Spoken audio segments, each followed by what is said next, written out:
Good morning mga beshi, gagawa po tayo ng special sapin-sapin. Ayan po, naglagay po tayo ng 1.5 kilo ng asukal na puti. Tapos po, linagay po natin yung ating giniling na malagkit mga beshi. Yung giniling na malagkit po natin na ginamit mga beshi is 6 na kilo.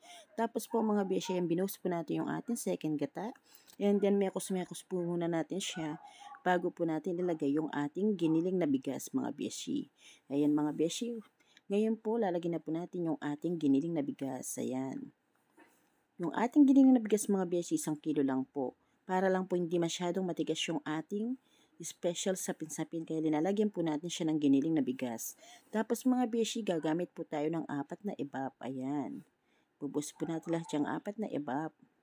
Ayan, sisimutin po muna natin yung dalawa bago po natin susunod yung dalawa pa.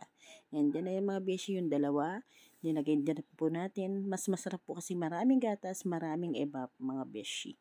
Tapos mga beshi, ayan, lalagay na po natin yung ating first gata. Ayan, kahit mahal po yung kilo ng gata, ayan, marami pong gatang ginamit natin, 5 kilos, maliban po sa ating latik. Ayan mga beshi. Sobrang mahal po ng kilo ng gata ngayon mga beshi, 1 kilo po is 100 pesos na.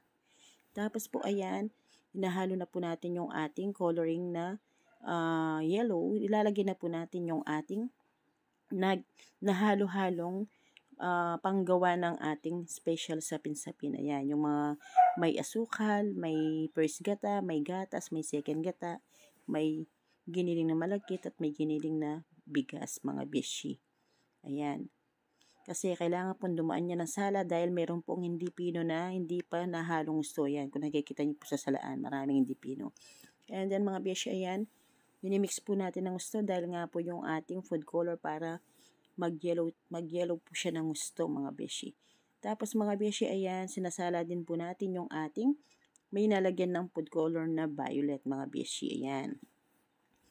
Kailangan talagang dumaan po ng sala yung ating mga ginagawa para po hindi magaspang at makita po natin kung mayroong nahalong dumi mga beshi ko. Ayan po, masusing sinasalin sa ating mga salaan mga beshi ko. Tapos mga beshi, ayan, nagre-ready na po tayo ng ating mga lyanera. Linalagyan na po natin siya ng plastic and then papahiran po natin siya ng langis ng latik. Ayan mga beshi. Para po hindi madikit yung ating malagkit. Yung ating special sapin-sapin. And then, ayan, unang kulay po ng ating paglagay is color violet, mga beshi. Ayan.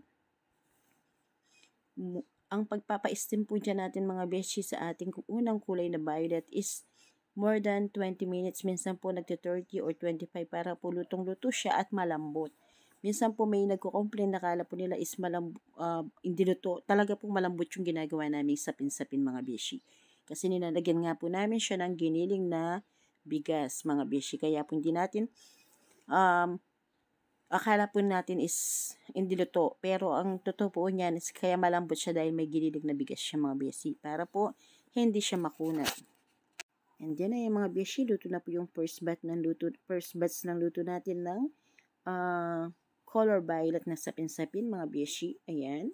Kung nakita nyo po, pinapalamig po muna natin siya bago po natin lalagay yung kulay yellow. Ayan, mga beshi. Kasi kailangan po lumamig po muna siya ng gusto. Pag po kasi medyo mainit siya nilagay is, yung kulay violet po is, pagka nilagay mo yellow, pumunta sa itaas, lumilitaw po yung kulay na. Pumapangit po yung kulay ng yellow. Kaya dapat po, malamig po. Tingnan nyo po nilagay natin. Dahil po, malamig na talaga yung ating violet na unang luto. Pagkalagay mo sa yellow, tingnan nyo po, hindi mo na makikita na mayroong nakataas na violet. Yung yellow, hindi mo na nakikitang may halong kulay violet. Ayan po mga beshi, yung ating pagluluto na may yellow na. Ayan po. Ayan mga beshi.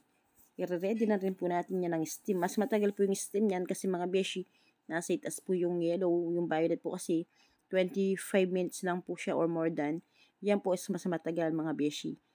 Ang pag-i-steam. Dapat po maabot po yun ng 35 minutes bago po natin ilalagay sa ating mga tub. Yan din mga beshi, ayan, dahil po luto na po yung ating special sapin-sapin, ayan. Nakalagay na po sa ating mga tub. Ang sekreto lang naman po ng masarap na sapin-sapin, maraming gata, maraming gatas. At saka po mga beshi, lalagyan po natin ng giniling na bigas para hindi po siya matigas mga beshi.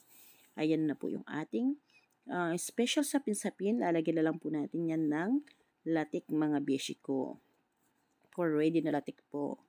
And then, ayan mga beshi, may latik na po yung ating masarap na special sapin-sapin. Isa sa mga bestseller po nating kakanin, yung ating special sapin-sapin.